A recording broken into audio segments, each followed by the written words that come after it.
Okay, good morning everyone. Welcome to the Community Business Trade Up Programme webinar. So hopefully during this webinar you'll find out if this programme is right for you, and you'll find out how you can apply and everything you need to know. So there are quite a lot of people registered for today's webinar, so I'm just going to wait a couple of seconds just while those numbers go up and then we'll get going properly.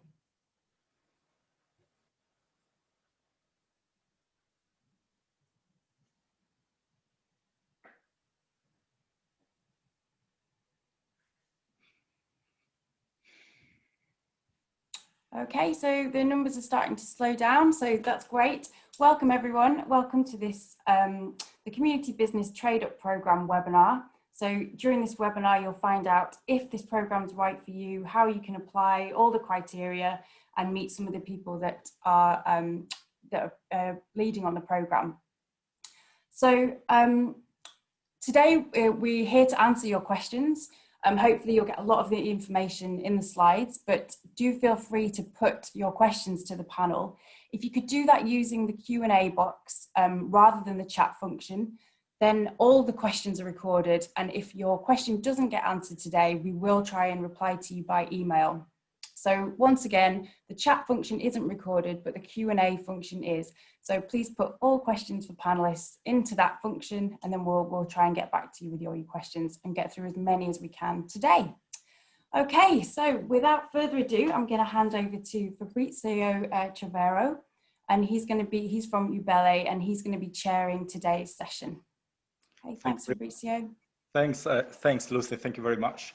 Welcome everyone to our session today, our next 60 minutes. And the purpose of this webinar is for you to find out more about the Community Business Trade Up Programme and whether the program is right for you and your organization. So in the next hour, we're going to cover the following items. I'll be running through the introductions of the presenters and their organizations. We'll be going through the eligibility criteria for the program, and then we'll dive into the program components and the various elements of the program. We also have, we're delighted to have one of the current organizations attending the program. So we'll be hearing from that organization, sharing their experience with the audience. And more importantly, we'll be going through the application process and timetable. Off with a Q&A session towards the end. I think just to reinforce that after key sessions of throughout this presentation, we've got a couple of time slots where the audience will be able to, I'll be able to answer some of the queries raised by the audience. Just remember, as Lucy said, use the typing your queries within the Q&A box, please, not the chat box. And now let's jump into the introductions of the presenters. Lucy, could you move on to the next, please? So, okay, thanks, Fabrizio. So I'm Amber Sorrell. I'm Programme Manager from School for Social Entrepreneurs. And I just wanted to introduce School for Social Entrepreneurs. So we can't fix issues like poverty and climate change and ill health alone, and that's why we exist. So we're helping over 1,000 people a year to develop the skills and the strengths and networks that they need to tackle society's biggest problems. So what we do is we run courses that equip people to start, scale, and strengthen organisations that make a positive difference. But we're not a traditional school. If you learn with us, it's inspiring, action-based, and it's accessible as well. We were actually set up by Lord Michael Young in 1997, and today we work internationally with teams across the UK, and we also work in Canada and India. And we're really working together to change lives and to transform communities. So we're really delighted to be running the Community Business Trade Up Programme in partnership with Power to Change. And I'm going to hand over to Jenny to introduce Power to Change.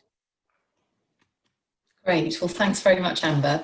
My name's Jenny Sansom. I'm a Programmes Manager at Power to Change. So just to give you a little bit of background on our organisation, Power to Change is an independent charitable trust, and our brief is to support and develop community businesses in England.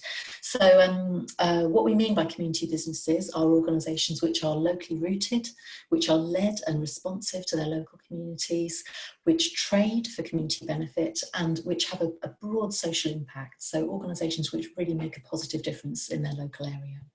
And there's a huge variety of community businesses, organisations such as pubs and libraries, community run, swimming pools and solar farms, and shops. There's a big variety of different organisations that are structured like that, and it's our brief to support you basically. So anyway, we've been running this programme, Community Business Trade Up, since 2017 in partnership with School for Social Entrepreneurs, and it's a really great pleasure to work with SSE on this as well. Okay, next slide please. Thanks, thanks Jenny. Anuvele Diuveli Initiative. I am the program manager, and our primary mission is about supporting BAME organizations, and we've been supporting since organizations and creating sustainable communities since 2014. We will now we're going to run through an overview of the program. Amber will run you through a quick overview on the key elements of the program. Back to you, Amber, please. Thank you. So I just wanted to give you a brief overview of the Community Business Trade Up programme and the elements of that, and we'll go into more details throughout the webinar. So it's a learning programme for community businesses that are recovering or rebuilding their income from trading. The learning programme is a 12-day programme which is spread out over 9 months, and it's running from April to December 2021. There are places for one leader from the organisation, plus you can also bring somebody else from your organisation with you to share the learning. We're delivering the programme across England through our regional teams, and we've got teams in South West, London, Midlands, North West and Yorkshire and North East. And as part of the programme, you'll also receive a trade back grant of up to £10,000, and I will talk to you about the grant shortly. And one of the most important parts of the programme is you'll be part of a community of people running businesses just like yours. We've already supported nearly 300 community businesses through this programme. And this year we're planning to take on another 50 community businesses. And there'll be 10 organisations in each location. So you'll be working with 10 other organisations like you. Thank you. And I'm just going to hand over to Jenny, who's going to talk you through some of the eligibility criteria.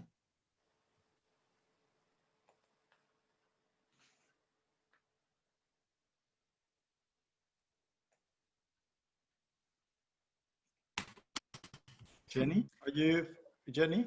I think the microphone, right, okay, yeah. Thanks. Yeah, I've unmuted myself now. Thanks for your patience, guys. Yeah, so I'll talk you through eligibility criteria for this programme. One of the main criteria is we want you to be what we define as a community business.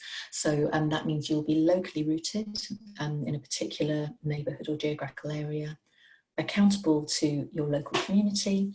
You'll be trading for the benefit of that local community and making a broad community impact. So that's the first set of criteria. Next slide, please. Okay, so the programme is only open to organisations based in England and broadly speaking aimed at early stage organisations, by which we mean less than 5 years old.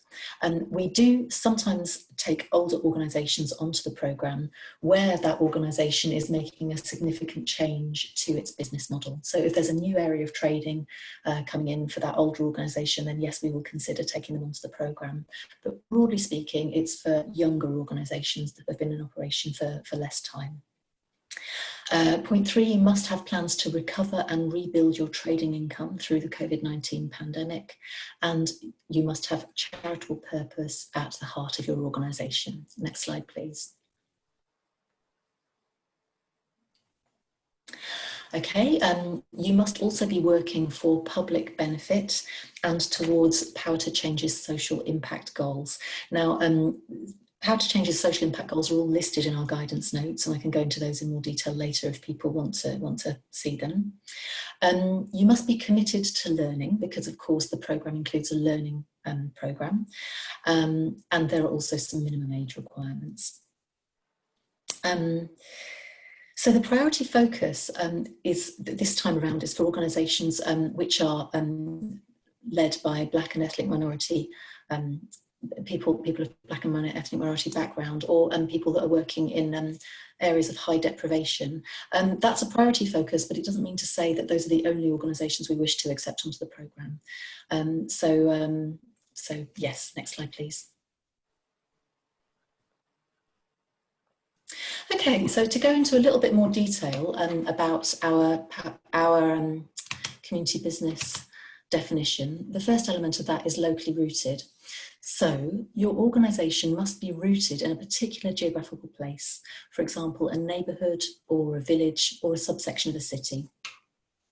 And the work you're doing in that area should build on the strengths that already exist within that place. And they should address common social issues and challenges and bring benefits to your local community. So that's what we mean by your geographical area of benefit. So you may choose to conduct your trading activities across a broader area. And of course, that's absolutely fine, because that way you'd be trading to bring income into the local area which you're aiming to benefit. But your geographical area of benefit must be a locally rooted area. Okay, next slide, please. And thinking about your stakeholders, a majority of your organisation stakeholders, such as board members, staff, volunteers or members, they should also come from that local area, or you should be actively working towards this. And you must actively involve the local community in shaping the direction of your organisation.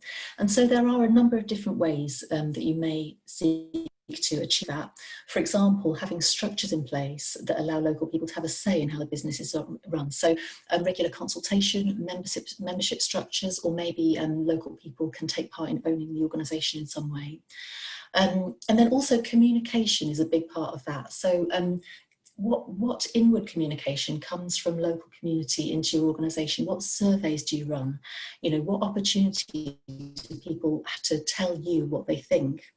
And how do you communicate out to local people as well? I mean, how do you communicate with people via your website, via a newsletter, via meetings, regular meetings, etc.? And the makeup of your board as well, you know, so we're interested in all of these different mechanisms for how local people can be involved in actually having a say in what your organisation does, and how it actually meets their needs. So we're interested in what formal structures you've got in place for community accountability, but also there may be informal ways that work also takes place, but we will be looking for a balance of both of those things to be taking place, to show that you're community accountable. Okay, next slide, please. Okay, so you should also be trading for the benefit of local people, and you should have realistic plans in place for developing or increasing your trading over the coming year and beyond. You should have already done something to test those ideas. And the profits from that trading should be distributed locally and used to deliver local benefit. Okay, so trading for the benefit of the local community. The important point to note there is that there should be no private benefit, or if there is private benefit, it should be incidental. So we're looking for those profits to be used for benefiting the local area. That's the aim. Next slide, please. And finally, we would expect your organisation to have a broad community impact. And so what we mean by that is that you would be delivering impact which makes a positive difference in the local area against a range of different community needs, engaging with different groups. You may have a specific focus on a disadvantaged group, for example, BAME groups or disabled groups, where this fits into the context of your organisation, but we would also look for applicants to be supporting their local community more widely. And your services and products should also respond to local community needs. So, so that's the final point in our definition of community business, making a broad community impact. So are there any questions so far on the eligibility criteria? Thank you. Thanks, Jenny. Thank you very much for that. And now we're going to spend the next 5 minutes going through some of the queries that we have received so far. So yes, let me just going to read those through the panel. So the first question that we have received from Caroline Afolabi is, can you give me an example of a community business that you have supported that doesn't have an asset, but just delivers a service to their community? So, okay, community business that does not have an asset. Okay, that's I'm sure there is one. Can we think about this together, Amber? I'm just I was just thinking, we have quite a lot of organisations on the programme that don't have an asset. So, for example, we've had an organisation on the programme that runs a community local market. Also organisations that run sporting activities for the local community, and they don't have a venue, so they do different activities within the community. So there's still that geographic focus, but there isn't necessarily an asset where they're based. Thank you. That's right, and it's just over a quarter of participants on our programme who have an asset. We know that information from analysing participation over the last 4 years. So it's just over a quarter of our participants have an asset. Thank you, Jenny. Thanks, Amber. The next question is from Sona Matanid, and she's asking, she welcome hearing about social impact goals to power to change. Okay, sure. Yeah, that's quite easy. So there are 6 of them, and they're all in the guidance notes. They are reducing social isolation, improving health and well-being, increasing employability, increasing access to basic services, enabling community cohesion, and fostering community pride and empowerment. So there's the list. So lots of different types of work which are aimed at improving the local community. We'll probably hit more than one of those aims. But yeah, do check out the guidance notes because it's listed in there as well. Thank you. Thanks, Jenny. I'm going to read 2 more queries, and then we can press on with the presentation. The next one is from Marlon Dixon, and she's asking, does trading companies include not-for-profit organizations? So is this question about legal structure? Do trading companies include not-for-profit organisations? So yeah, we do accept a wide variety of legal structures onto the programme. But was it a not-for-profit company that you were asking about? Exactly, that's correct. Yeah, not-for-profit companies. So for a not-for-profit company, we would be looking for evidence that you meet our community business criteria, because not all not-for-profit companies do meet that criteria. So yes, that legal structure is fine, but we would need you to prove by describing it in the application how you meet our community business definition. And just a final one, thank you, Jenny. The final one is there a minimum turnover required?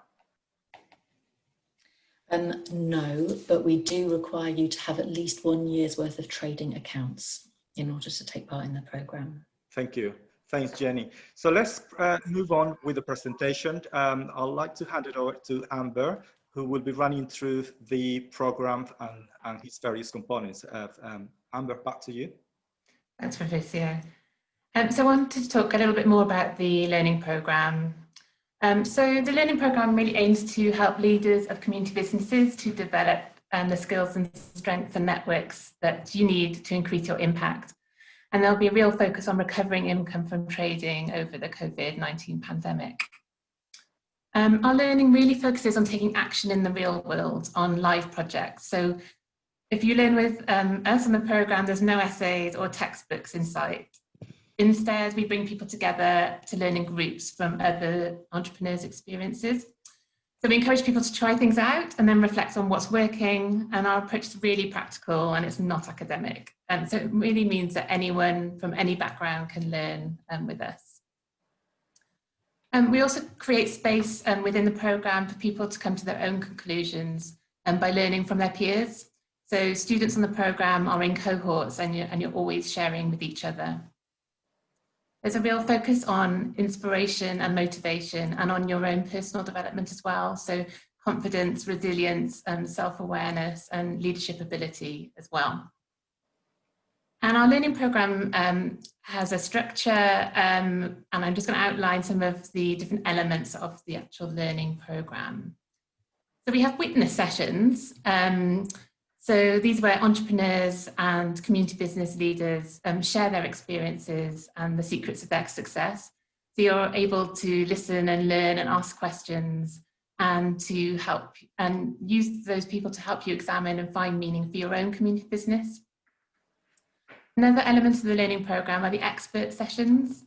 So our experts help you to improve your abilities in areas such as digital skills, product development, financial management, marketing, sales, business planning and strategy, managing people and attracting income and other essential skills. We also have project visits. So where possible, we take you to see other community businesses to learn and to learn from others and other social businesses as well. There's also action learning sets. So these are where you'll work in a small group with a trained facilitator. And this will really help you to find ways of overcoming the stumbling blocks, dilemmas, other problems encountered in running your community business. And then one of the most important part of the programme is the peer support. So you'll bring your skills and your experience to the group, and you'll learn from the skills and experience of other members of the group as well. So the networking and the group support will really help you to develop your business, and it'll give you the contacts that you can continue to share your experience and learning with beyond the programme as well. And so learning will take place in cohorts of 10 community businesses. The plan is to run this online. We're currently running it online throughout the COVID-19 pandemic. So the plan is to run it online, and then when possible, we will run some sessions in person regionally, but we will take a view on that with you as a cohort once the program's started as well. I will just run through a little bit about the kind of topics and themes that we'll cover off as well in the programme. So we're really looking to support you and really look to tailor the programme to meet the specific needs of you as a group. So some of the topics that we would expect to cover in the programme with you would be digital skills, product, service and development, building a diverse and sustainable income mix, leadership and organisational culture and managing people, marketing, branding, sales and winning contracts, achieving and measuring social impact, managing finances, and then building community engagement and accountability as well. So next, I'm just going to talk to you a bit about the grant. So if you get a place in the programme, it comes with a trade back grant. So trade back grant was created by SSE, and it's to help, the aim of the grant is really to help community businesses to get back on track following the COVID-19 crisis. We want to incentivise you to rebuild your income from trading. So we do this by matching your trade back grant to your increased income from trading over a period of 12 months. So how it works is we set aside up to £10,000 of funding for your community business. When you come on the programme, you get £4,000, and that's a traditional grant. And the aim of that is really just to kickstart your recovery efforts.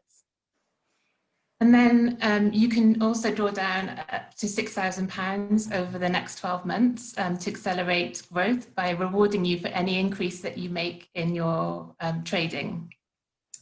You draw that down on a quarterly basis, and it's matched against your increased trading income compared to the previous financial year.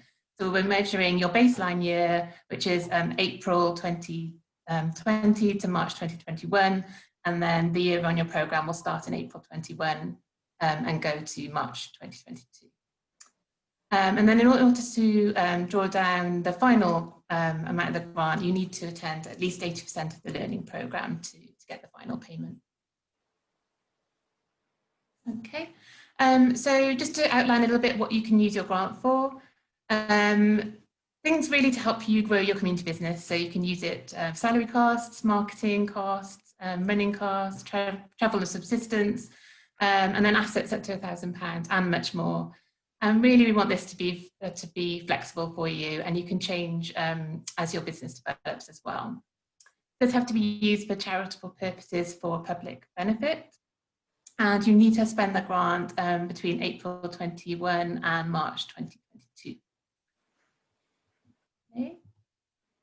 And just to outline a little bit what we mean by income from trading. So we'll be looking at things like sales of goods or services to the public, sales of goods or services to other organisations, any sponsorship or membership fees where there are significant benefits, and rental income as well. So just some examples. For trading income, we don't include anything like donations or voluntary contributions, any income from investments, bank interest, loans, equity income, grants, or transfer of funds. So once you're on the programme, you will work with a grant manager, and your grant manager will support you with all your queries about your grant. So it's very supportive. Thank you. And then we'll move on to questions, I think. Are there any questions for us? Thank you. Thanks, Amber. Yes, so we're going to spend the next 5 minutes going through the next set of questions that we have received. So let me just go through the Q&A section. We have received lots of queries are coming through. So the first query for both Amber and Jenny. So the first one on this is, are organizations that have plans to start a trading model eligible? So are organizations that have plans to start a trading model eligible? And they said, if new and fit other purpose and structure requirements.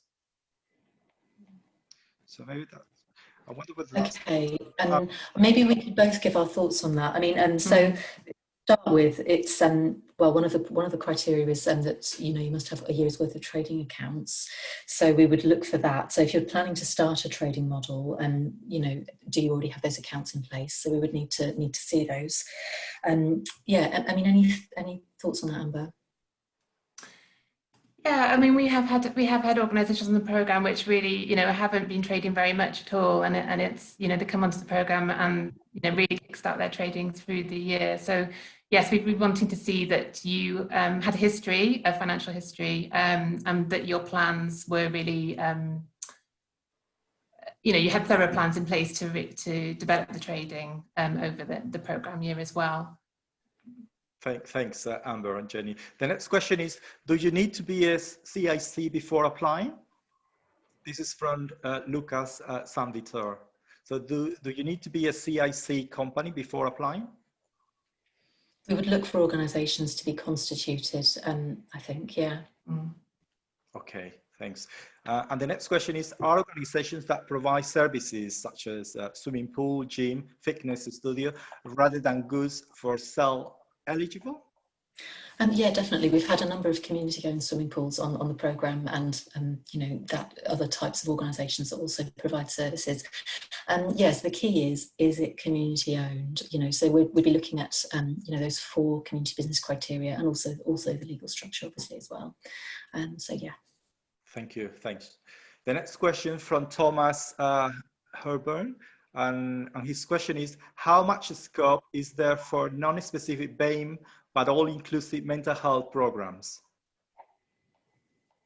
So how much scope is there for non-specific BAME but all-inclusive mental health programs? Okay, so the key thing there is we're looking for broad community impact. That's what we'd be looking for. And so some of the questions we'd be asking when reviewing an application like that is, does the organisation provide a range of services to a range of different groups of people, beneficiaries and service users? So if the answer is yes, then yeah, we would consider it. So it's about the breadth of how broad your benefit is so we'd be looking for you to be benefiting a number of different groups of people. Did you want to add anything to that, Amber? No, I think you covered it, Jenny. Thank you. Thanks. Thank you. And the final question in this break is, we work, this is from Anne Fomucon, and she's asking, we work in Chesterfield and serve the whole borough. Is that too large a geographic place? So it's about the catchment area, basically. Okay, so essentially it's a neighbourhood. It sounds like it's on the borderline of too big, really. So yeah, locally rooted, we'd be looking for a geographical place. So it's more like a neighbourhood or a subsection of a city, really, that we'd be looking for. The whole of Chesterfield, the district area, does sound like it's rather a large area for our programme. And the reason why we would focus on smaller areas is because over broader areas such as a city or a town, the needs vary a lot within those broader areas. So, for example, within a big city, you'll get deprived areas and you get more affluent areas, and you'll get areas that have got lots of access to green space and areas that haven't. And so for our particular definition of community business, we need it to be more focused down on a smaller geographical area so that organisation can show that they're targeting the specific needs in that area. Thank you. Thanks, Jenny. So let's move on with the presentations. And we are delighted to have Zaffer Khan, who is participating in the program in the Midlands. Zaffer is CEO of One Voice Blackburn.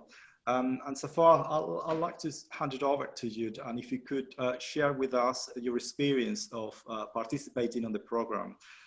For example, what's it like for you and your organization to take part in the program in this year? So Zaffer, back to you. Thank you, Fabricio, and thank you very much for inviting me on today. My name is Zaffer Khan. I'm the CEO of an organisation called One Voice Blackburn, which is based in, obviously, Blackburn in Lancashire in the northwest. This programme is quite unique in so many ways. We remember looking at this project or this fund that when it was released around about this time last year, as many of you guys are at this moment, and we thought it looks a bit different, and I'll tell you why it's different. The CBTU operation, the Power to Change operation, it is something that genuinely cares about the community, genuinely cares about your organisation, and it genuinely cares about the people that you're trying to serve. So we at One Voice, we're a community interest company, as has been highlighted. That's one of the governance elements of who's allowed to attend these programs. We serve Blackburn's most deprived and socially isolated communities, particularly from a BAME background, which includes the asylum and refugee community as well. Our programs encourage cohesion, work on health projects through sport, and empowerment projects within our community, particularly among females. Many of our board of directors and our leads and our volunteers come from these same communities that we serve and we work with. So we have a deep understanding of the challenges and issues faced by those particular community. We are a non-profit organisation. We are a membership organisation, and around about a third of our income comes through trading of our services. We do not have an asset. I think Caroline asked a question earlier about assets. So we don't have any assets. We provide services to our community. We ask our members what they would like to see to improve that same community. So we ask, we listen, and then we deliver back to the communities that we serve. Okay, so we think we make a big impact in our community, but that's only because we trade for the sake of our community. Profits are put directly back into community projects, which then again support those said communities. If you're an organisation that's looking to increase trading and want to be supported by experts in this, this is the type of fund for you. It's not just about the money, it's about equipping you with the tools to be able to do this through the learning programme. As has been explained before, this programme is split into 12 hours of learning over 9 months. And we as an organisation are coming to the end of that stage. We've learned from others, our peers who are participating in the programme. We've had lots and lots of support. I've provided support to some members. They've provided some support. But the key element to this programme is the experts who will help build your business, your community business, and improve your trading income. We've had business leaders who come on calls through Zoom who offer us advice and support that effectively money can't buy. the things that we've learned, or I've learned, things like from digital skills to governance to finance, how to improve our services, service offers to increase our traded income. That's what it's all about. Lots of support from a whole manner of things. The other thing that's happened is we got onto the program early this year, and then COVID hit. And the beauty of this program has been, it's been really quick to adapt. Where other funders been quite slow, have put things on hold, CBTU have effectively moved very, very quickly to ensure that all their organisations that they working in and individuals have still had that support. Even though some of our services stopped for a period of time, this program continued its support all the way through. They've been innovative, they've been dynamic in making those changes to support organisations such as ours. So it wasn't just about the money, it's about that expertise, taking sessions online and so forth. I mean, don't get me wrong, I think we're all suffering a little bit of digital fatigue at the moment, and it would have been nice to have met up in person, which we haven't had, sadly. But the systems and processes that the programme allowed in terms of the changes meant that we were still able to be given that support throughout this process. We have used some of our finances on areas like staffing, equipment, training, and specifically we've developed digital programs to support our service users and continued trading as a result of this program and the funding that it's provided us. We're passionate about our local community, and we make absolutely no apology for that. Without our organisation and our fantastic volunteers, there'd be a real lack of services for our members who come from those said communities. CBTU has really helped us to improve those opportunities for these group of people. I'm sure all of you are on this call because you are passionate about what you do, about the communities you serve. And if you are, then this fund is for you. I would strongly advise you to start your application today, and if you've got any questions, come back to the to people like Fabrizio, people like Amber, and ask those questions, because this is a very, very unique funding opportunity. As I said, it's not about just the money, but it's about the experts who you can engage with to basically improve your organisation on so many levels. Thank you very much. Once again, if you've got any questions, I'm sure if you can put up on the board. I'm not sure if we'll have enough time to answer them all, but by all means, myself and the others will try to answer as many questions as we can. But the underlying message is I really urge you all to think carefully about applying for this, because it is a fund like no other. Thank you. Thank you, Fabrizio. Many thanks, Zaffer. Many thanks for that. Just one query that I have. If you could list, I know that the program this year is still up and running, but if you could list what's the most significant impact on your social enterprise and your organization, what will that be, please? I think that the experts, so whether it's finance, whether how to improve our organization structurally from a management perspective, and ultimately get more traded income in.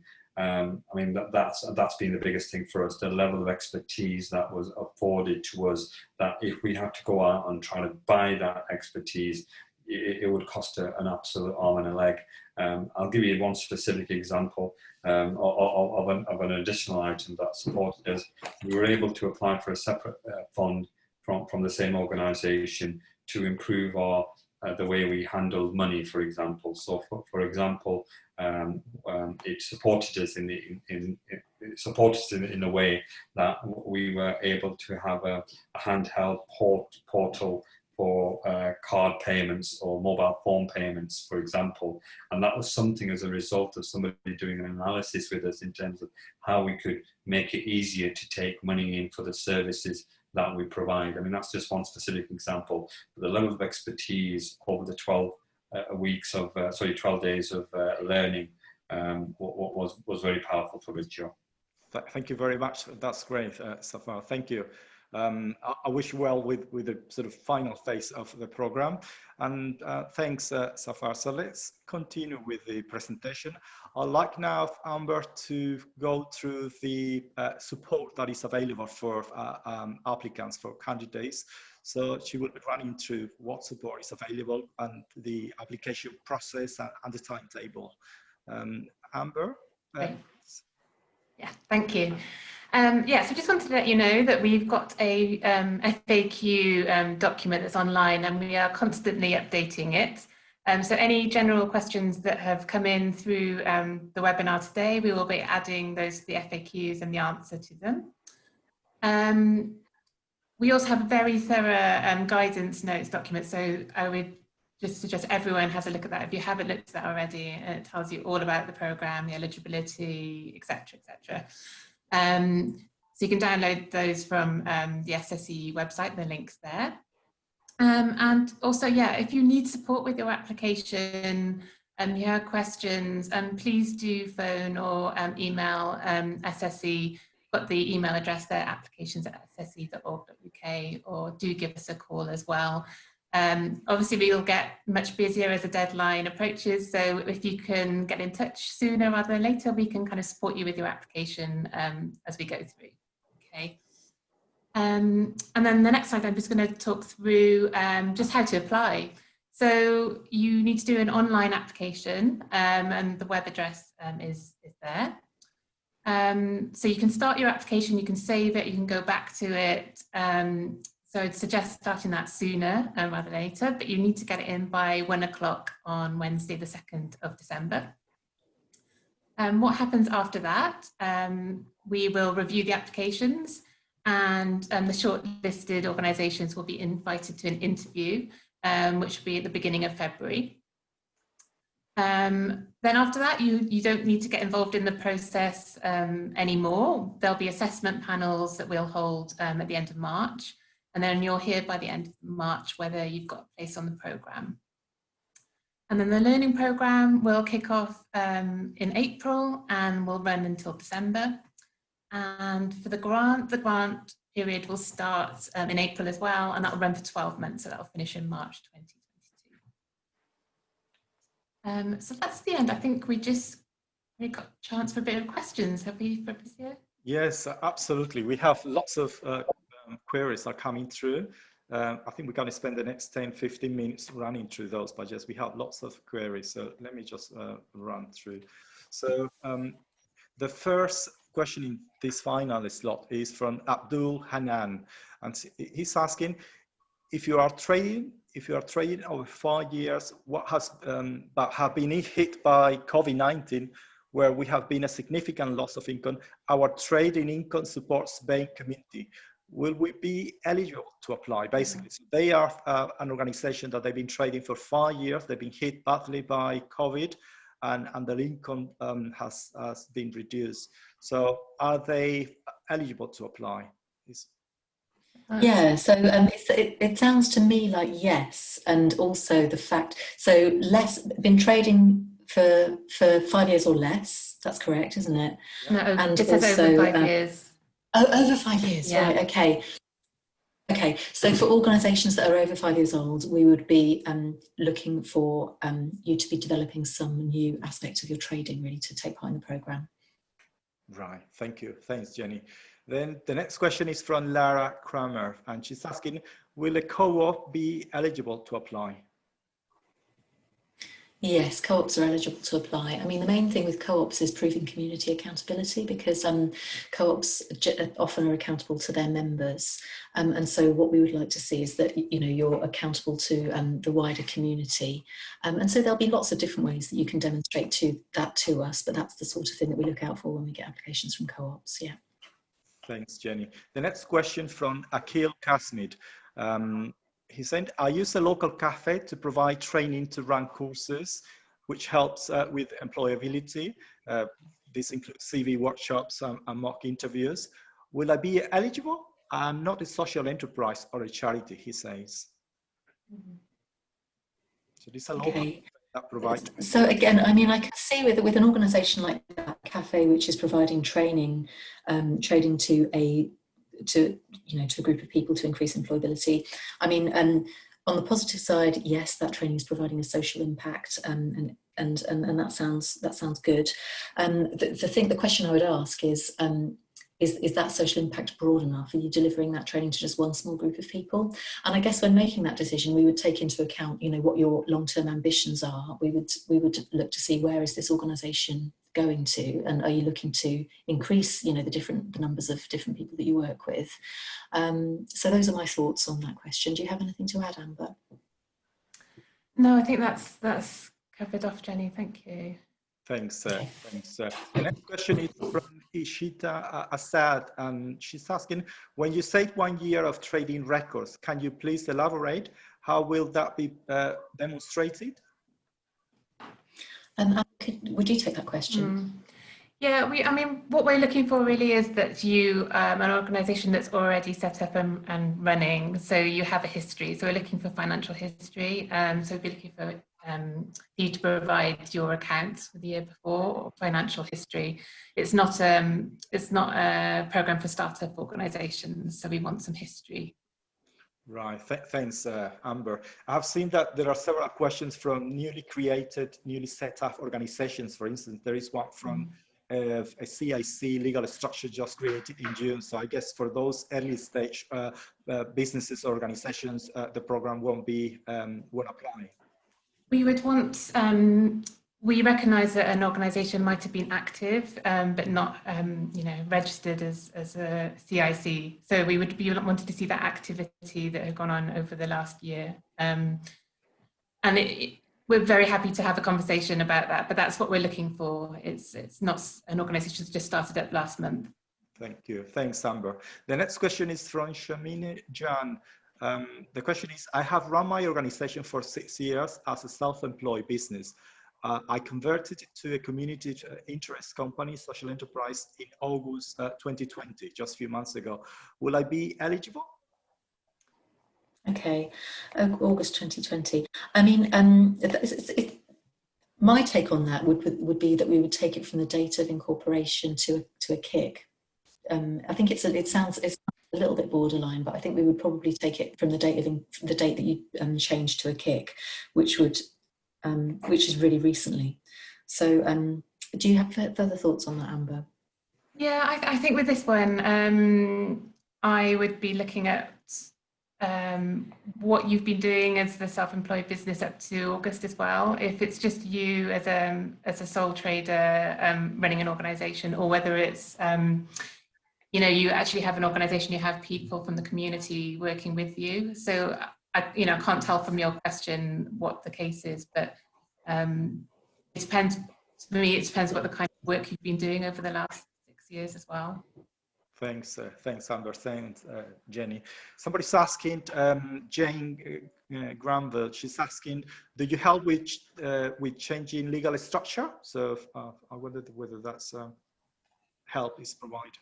It's not a formal part of the learning program, but we have access to so many people who can support with that. So it's definitely, if it's something that you are looking to do when you're on the program, we can definitely signpost you and support with that. Thank you. Thanks, Amber. The next question is, how many organizations are you looking to sign up for this program? This is from Ingrid Venalvis. So we're taking 50, there's places for 50 organisations across England on this programme. So yeah, we want to take 50 spread out over England. Thank you. Yeah, I mean, it's probably worth adding to that as well, to say that, like, generally for previous rounds, we've had about a success rate of about 1 in 3. We usually get 3 times as many applications as we can fund. But the interesting thing about that is that there's a fair proportion of those unsuccessful applications that really very clearly don't meet the community business criteria. So I suppose what I'm saying is, first of all, check if you are a community business.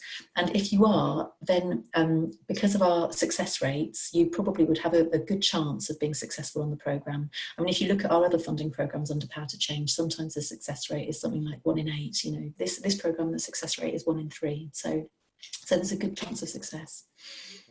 Thanks. The next question again on legal structure, and this is from Ben Francois. He's asking what sort of legal structure, entity structures, i.e. limited companies, CIC, charities, do you expect community businesses to have? I mean, community businesses can have a really big range of legal structures. It can be community benefit society, it can be not-for-profit company limited by guarantee, and it can be, community interest companies, co-ops as well, we fund. So it's not the legal structure that we're so concerned about.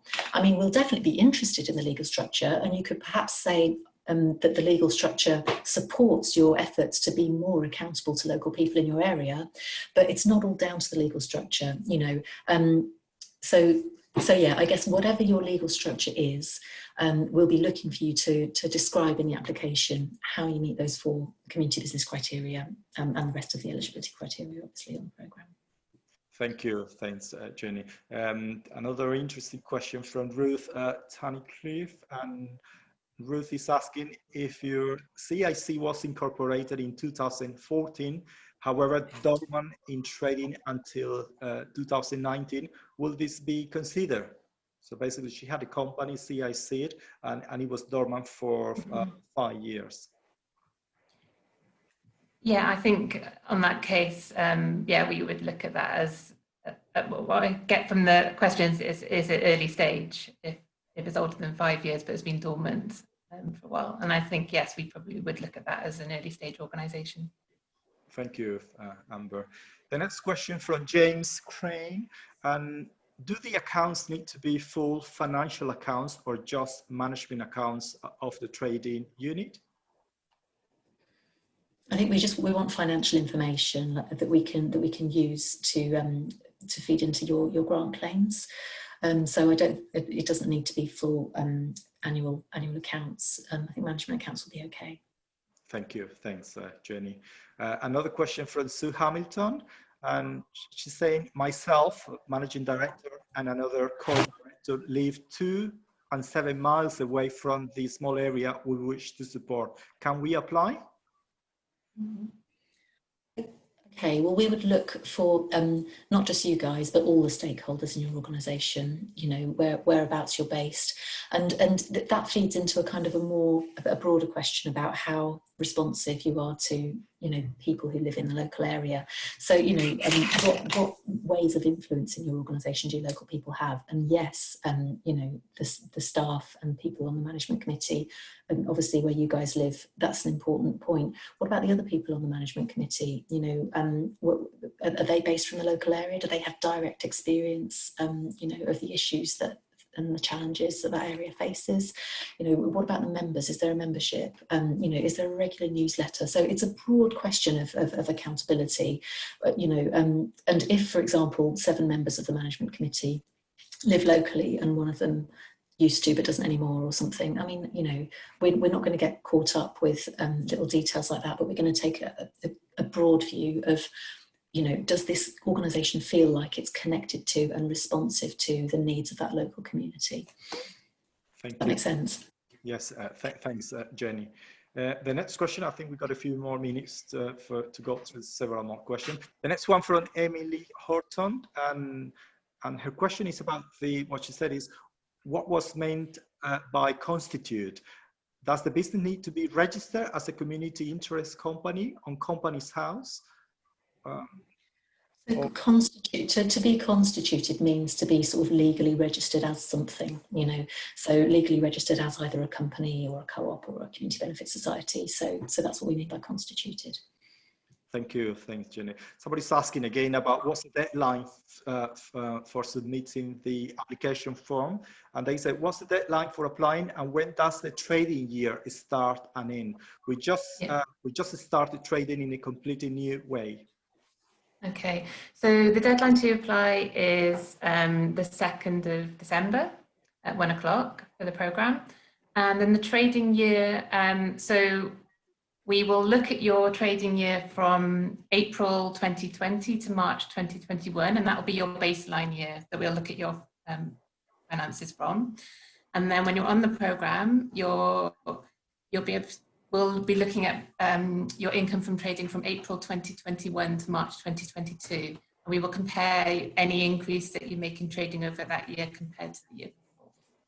Thank you. Thanks, Amber. The next question from Sue Morgan. Would you encourage or discourage applications from people who have just completed the startup program at the School for Social Entrepreneurs? So somebody who has completed a program. So what would be in those cases? Yeah, absolutely. We have many students who do multiple programs with us, and they are for different levels. So if you've done a startup program with us, you could totally do a trade-up program with us if you are involved in a community business, absolutely. Thank you. Thanks, Amber. Another question, this is from Sally Cole. What are the timings of the sessions, and can we choose which center to attend? I have no car, so how accessible are they? Oh, good question. So as I said, for this year, we have run the program entirely online because of COVID, but normally we would run it in person. Our plan is, the program starts next April, is to run it online, and then in line with government guidance, whatever happens next year, we will try and run some sessions in person regionally as well. So I would suggest that you apply to the region where you're based, and we'll ask that on the application to select that. So then the closest location to where you're located. And also that would mean that you're working with other community businesses from your region as well. Thank you. Thanks, Yeah. Sam. Something to add to that actually as well is that this time we're aiming to create some connections between organisations of the same sector, because you know, for example, let's imagine that there's a city farm and a community-owned swimming pool on the same course. You know, a community-owned swimming pool might find it interesting to talk to another community-owned swimming pool that is based right at the other end of the country, but because we can offer a few sessions online, then we can make that possible. So organisations in different sectors, whether that be sports, whether that be sort of food and farming, whether that be sort of multi-use community centres. So we're going to try and create a few opportunities for organisations of the same type to speak to each other, as well as organisations in the same local area. Thank you. Thanks, Jenny and Amber. And I think that sort of final question, very interesting, because the person is asking, Bain includes the Latin American community. I am from the Latin American background, so I would say yes, by all means, they are part of that Bain Black and minority group. So by all means, yes, they can apply. So I'm aware about the time. It's 2 minutes to, shall we sort of stop and perhaps sort of go back to the key days and the timetable? So let's stop now. So in terms of Lucy, I wonder if we can put the timetable back as a sort of final slide, and just to recap on those key dates. Yeah. Right, so as we're coming towards the end of the session, obviously we would like to thank everyone who has been unable to attend the session today, and we just encourage you to apply. And obviously you got the slide with the key days. By all means, the School for Social Entrepreneurs and Power to Change will be available to help you with the application process. And obviously, by all means, apply. Thank you very much.